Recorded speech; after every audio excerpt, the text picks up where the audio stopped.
Okay. I can ask the first question, I guess. Yeah, great. What is the plan for the fall? So Yes. will we be going back? Yeah, so we're certainly hopeful that we will be returning in the fall. What we do know is a lot of it will depend upon what's happening within the state in terms of the governor. We work in local operations with some things, but when it comes to something like this, I'm sure all of you have received a good lesson in state, local, and national politics with all of these issues of who controls what and determines what. So we certainly are planning on at some point having students back in here. Now, whether that means we start school in late September or do we start school where we typically do in late August and we have a staggered start. So there's some discussion of could it look like you're in 3 days and you're remote for two? Could it look like um, we do, a segment of our population half the time and then the other half comes in? That's the tricky part, but that's the part that we're working on. We're actually going to be asking for students to be part of these task force too. So if any of you have interest or if any of you know of anybody who has interest, we're going to be reaching out, but we want to get students' perspectives because it's your education, and we want to also make sure that whatever it is that we do, that we set it up in a way that is meaningful for you. So I think that we're also going to look at the science and what is the data telling us in terms of what's happening, and is it safe to have everyone back? Will we require masks? I'm guessing yes. Um, you know, what will we do about lunch? Well, we're fortunate in that a bunch of our students eat lunch in different places now. There's no doubt we're going to have to do that.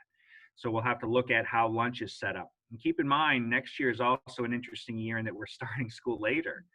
So we've got a lot more, things sort of on our plate as a high school than maybe some other schools would have. So the plan right now is to form a task force made up of a bunch of different committees, some on teaching and learning, some on facilities, some on health and hygiene.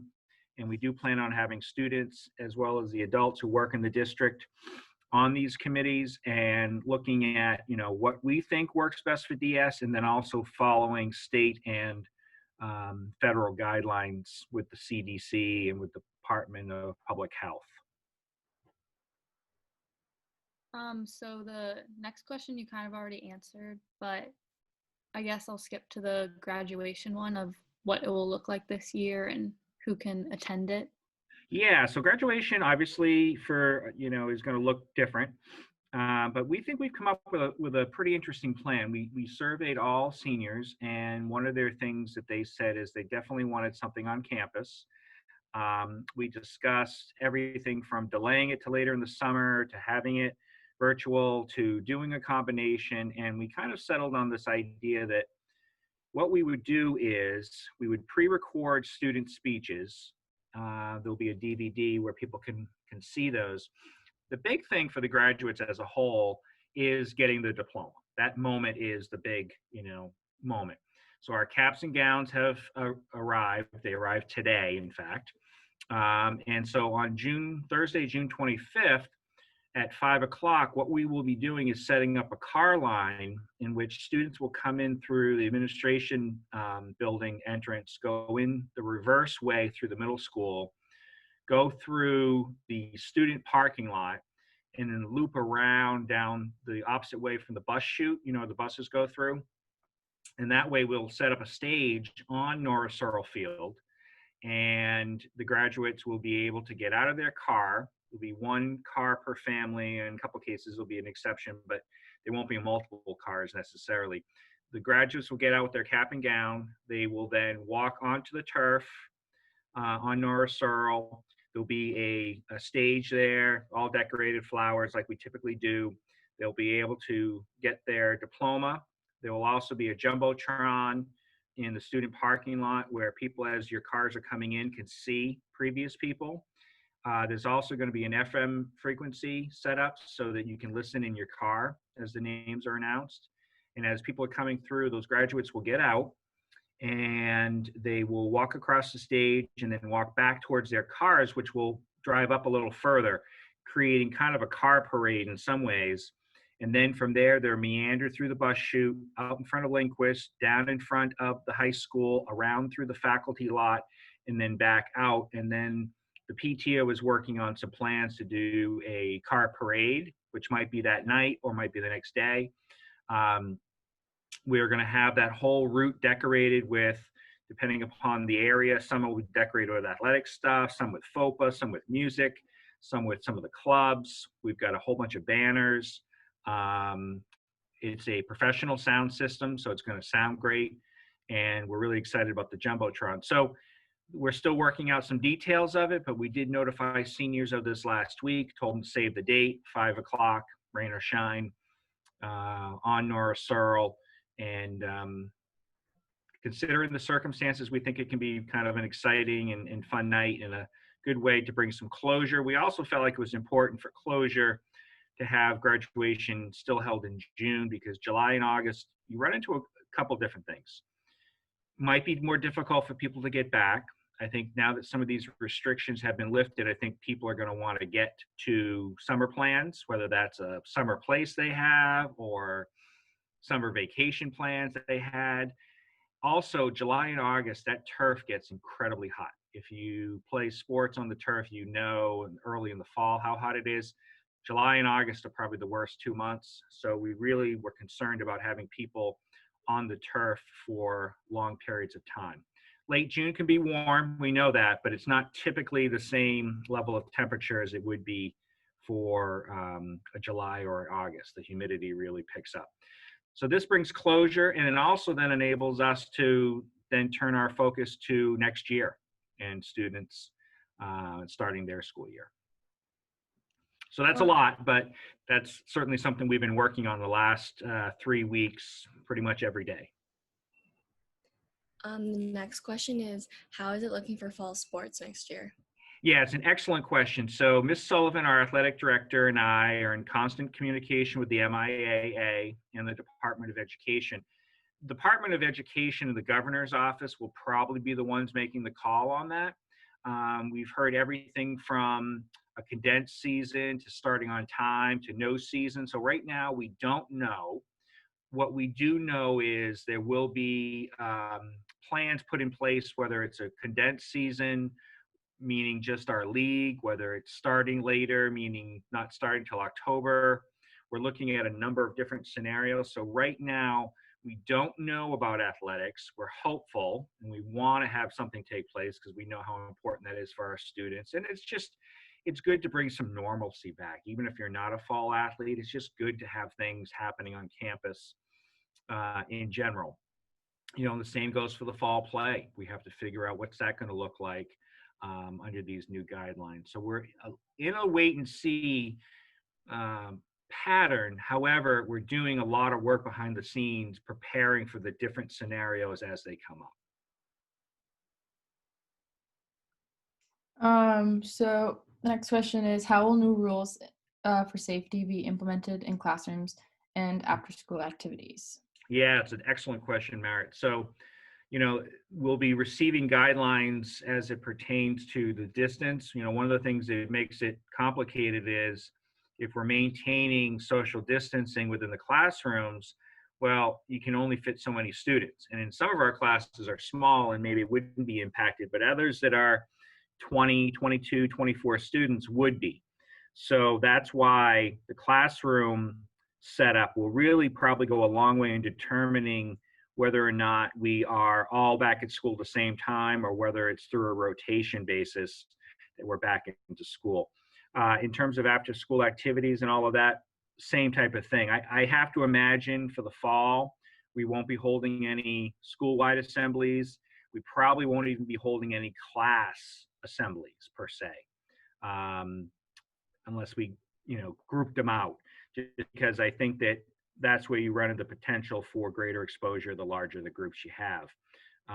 Same thing, we are planning on, you know, having after school activities, but what they're going to look like will probably have to be considerably different, at least for this fall. I will say, Ms. Andrews came up with a pretty creative idea the other day, and they're actually going to be creating videos of each of the clubs. You know how we do the activities fair, and if you belong to a club and you come up and you talk. So we're going to have each of the presenters who run clubs do a little video montage of their club, and then we'll present that out, and we'll probably do it in a series of Zooms, whether we do it through freshman orientation or we do it at some point late summer. That way we can still get the information out to our incoming ninth graders as to what options are available, because in time we're going to be able to restore things to some sense of normalcy. It'll probably be different forever, yet we think that it can be, we can still do it. We can still do it. The next question is about college tours, and if you have any advice for juniors for college tours this summer, if you know any that are going to run or. Yeah. So I know that some schools, and a lot of it depends upon the area of the country. DS students definitely look at wide ranges of areas. I wouldn't say that we're just geographically focused on New England. It's actually one of the things that I love about DS students is we've got fantastic schools here in New England, but our students also look all over the country, in some cases internationally, because those options are available. Schools, colleges, and universities have really ramped up their online virtual tours. And I know that what they have talked about is, maybe doing smaller groups. So instead of the typical one, I have 3 children, and each of them, 2 are in school now and 1 has graduated, have all gone to those traditional tours, with the parents and you're walking around. And I think what they're going to look to try to do is have those in smaller batches, maybe more of them. But what I encourage students who are looking at colleges to do is to go on to their virtual tours. They really are pretty good. They're much, much better. I'll date myself for a minute here. They didn't even have them when I was attending college or looking at college. You had to look in a book. Sometimes it had color photos, and that was about the best that you got. So nowadays, with these virtual tours, you really can kind of put yourself in these places. Now, does it replace being there on campus and getting the vibe? No, it does not. But I think once again, in the short term, that's probably going to have to be an adjustment we make. And then hopefully in the long term, we can return to some sense of normalcy. So absolutely checking in with other students who are attending that school. I think that's really important. I think peers always get good information from peers as, okay, here's what the college is going to present. And obviously they're going to present a positive side of everything. Students can tell you, here's what's good, here's what's not so good, here's what could be better. I think that's important. I think it's important too for juniors, consider this pandemic. And if there's particular fields you're thinking about, there may be new job opportunities and new markets and new places to explore as it relates to how life has changed because of this pandemic, whether it's through healthcare or, the medical fields, or looking at business in a different way. Because I think what you're going to see is there will be more people working from home into the future. I think virtual office certainly existed in many companies, but I think more companies are going to look to become more flexible with it because it doesn't cost them money to have that brick and mortar building, yet they can still be functional and adaptive and flexible and can still meet with people on a different basis. So looking at the virtual tours, talking to peers, calling the school. I think the colleges and universities know that they have to be even more appealing to incoming students. And then also be thinking ahead, what do you want out of that college experience in terms of a professional opportunity for a job and a career? And I think look at, have your eyes wide open to what's taking place with the pandemic now, and how may that change the way that we look at, different industries. Our last question is, what are your summer plans, and in general, how are you doing? Yeah, so in general, I'm doing fine. We definitely miss you guys, and the reason why we're in education, as I've said to many groups before, is to have that interaction. And while it's nice to be able to see you and do these things, nothing beats being in person and seeing students on campus. It's the lifeblood of our school. In terms of some of my summer plans, I'm hoping to be able to get away for a couple of weeks, but some of that's going to depend upon travel restrictions. I had a nice trip planned during April vacation to go see my son in Seattle, who's living out there, and obviously that got changed, which was a real bummer. But a lot of people's plans changed. A lot of people had to come home from semester abroad. A lot of people couldn't go visit relatives overseas, so we're kind of all in it together. I think the other thing that I focused in on is projects around my home. I love to road bike and mountain bike. So with the good weather, I've been trying to take advantage of that as well. Working on my yard, which for me, I love to do. It just kind of gets me, helps my brain refocus a little bit. So I've still got plenty to do. I'm looking forward to the time when we can get together more frequently with friends, as I'm sure you guys are. It's a little ironic that for so long we were telling you guys to get off your phones and off your computers, and now we're telling you, well, get on your phone, get on your computer, and talk with your friends. It's a little ironic that we're now changing course here. So we're hoping that this summer people's plans to be able to get together, even if it's not in large groups, that at least they can do it in smaller family groups or maybe selected friend groups, because we know how important that is. We're social beings in general, and even if we're somebody who's shy and has a small group of friends, we still really depend upon those communications. So I think that's my hope for the summer, is that we're going to be able to do some more of those socially distancing barbecues and little family gatherings and that type of thing. uh, First and most important, obviously, is the health of everybody. And I just also wanted to say that,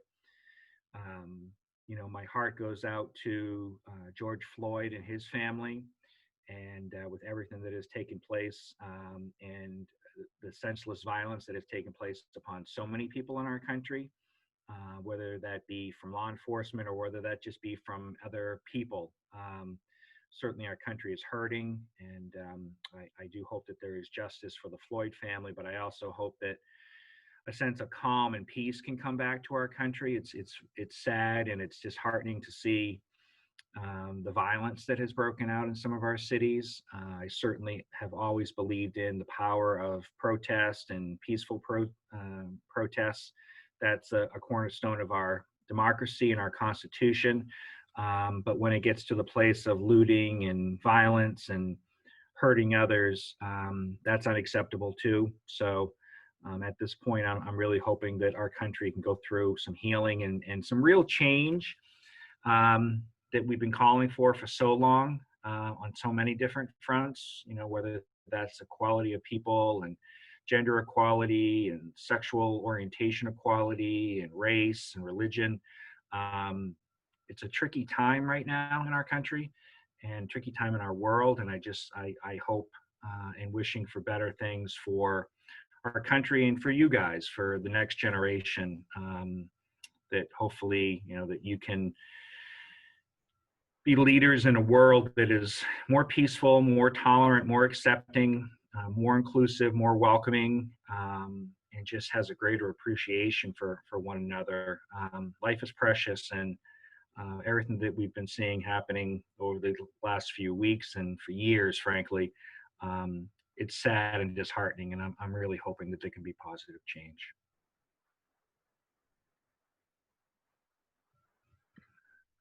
All right, so I think with that, I think that we have finished. It's always great to see you guys. I appreciate your resiliency. I know this has not been easy. This has been hard for students on many fronts. It's not certainly what you signed up for, yet it is what it is, and you've handled it really well at DS. Hang in there. The summer is coming, and there are brighter days ahead.